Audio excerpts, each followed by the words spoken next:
lady na to. Ang bait. Nag-offer siya na picturean daw niya ako. Thank you.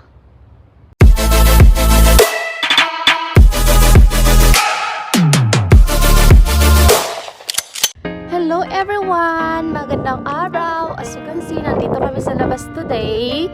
Dahil yung anak ko hindi ma-permi sa bahay. Kita nyo naman. Gising na gising yung diwa nito.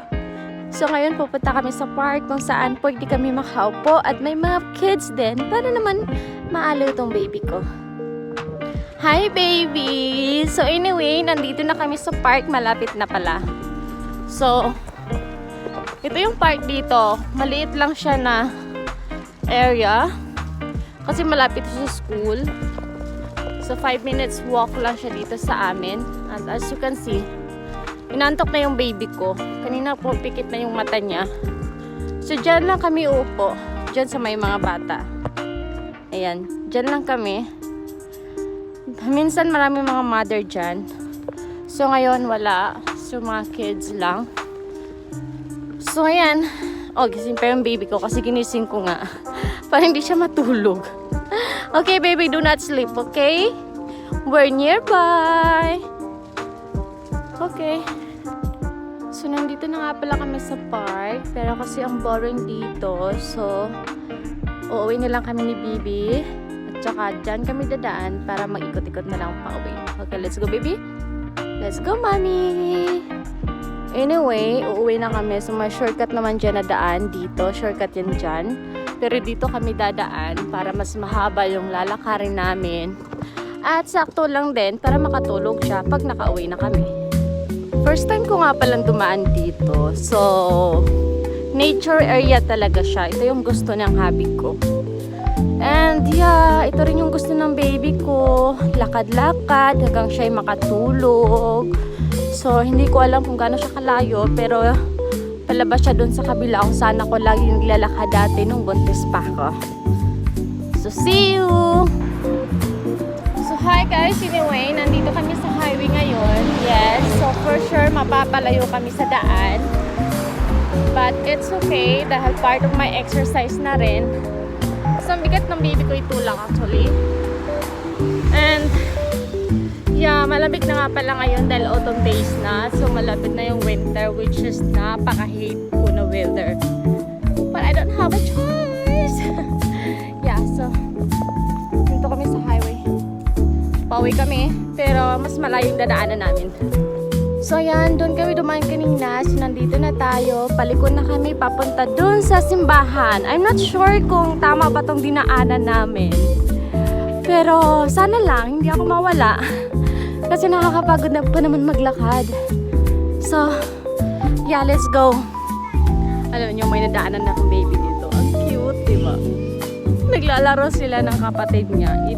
Iba talaga pag may kapatid ka ring babae. Pareho kayong babae. Tapos, parang magkasing edad lang. So, lagi kayo nag-aaway dyan. O, tingnan niyo. Ang cute, diba? Ang cute. Di ko siya ma-zoom in. So, ayun. More lakad to go. Hi guys, I want to show you the view. Ang ganda ng view dito, diba? So ito yung paligid namin. More nature talaga siya. So as you can see, ayan sila. Diba? Cute sila. Yung baby ko binito na rin soon.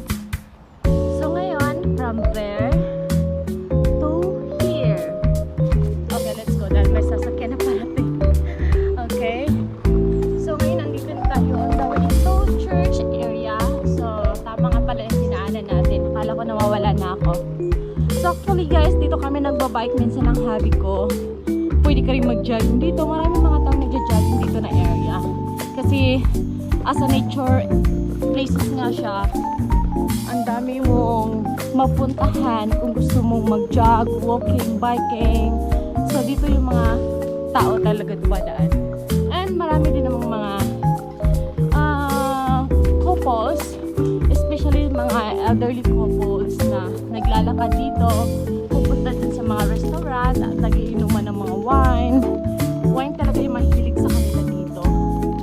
So, pero kami naman minsan din, sa bahay nga lang. Mas maganda lang din naman sa bahay kasi diba, pag nalasing ka, diretso higa. Charot. So, hi!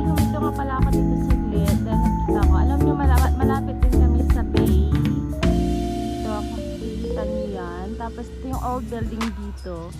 At nandun yung church dyan. So, as you can see na may mga tao. So, hindi ko alam kung anong tawag dyan.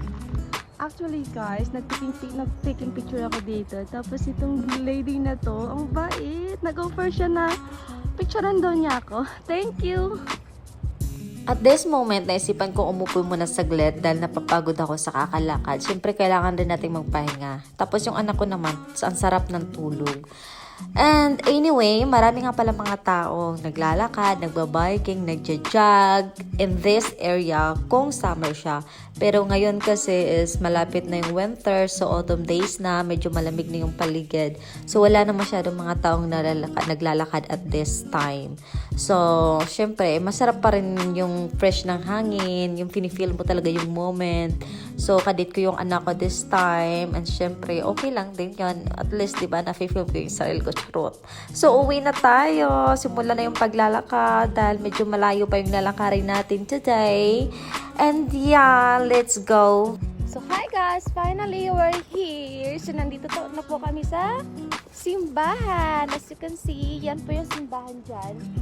Yes, simbahan po yan. Catholic simbahan. So, nandito po tayo ngayon sa bay. So, malapit po kami dito sa bay. Tapos, ito yung mga ship na dumadaan dito.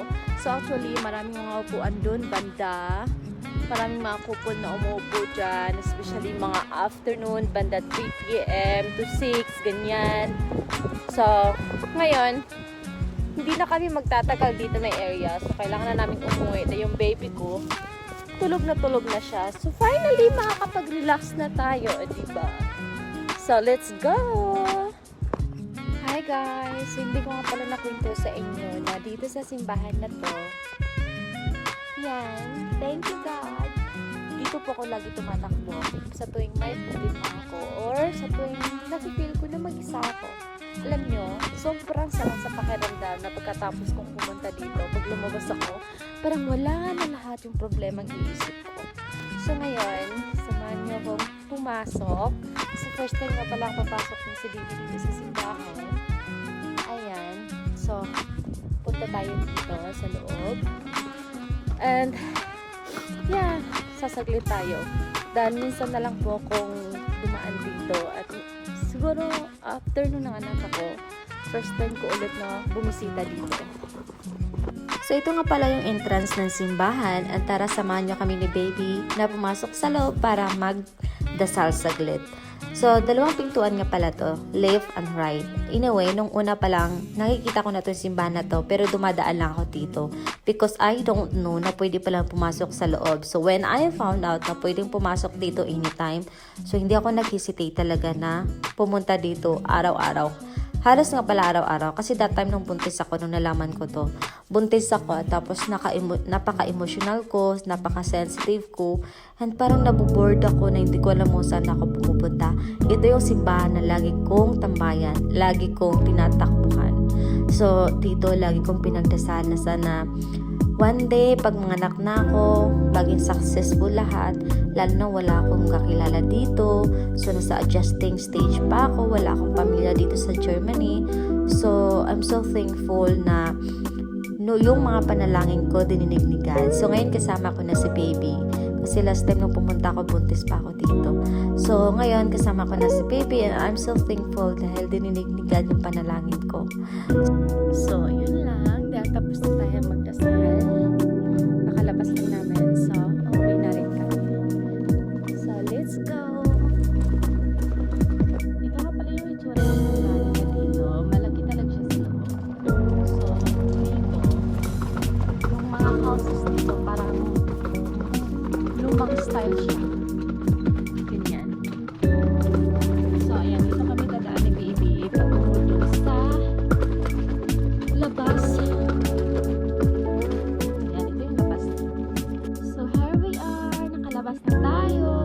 So, ito nga pala yung bay dito. Maraming mga ship na dumadaan at saka doon banda.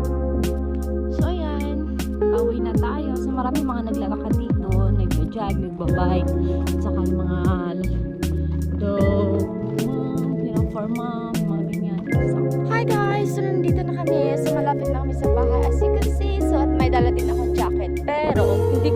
dahil sa haba ba naman ng nilakad namin, hindi na umipikto sa akin yung lamig.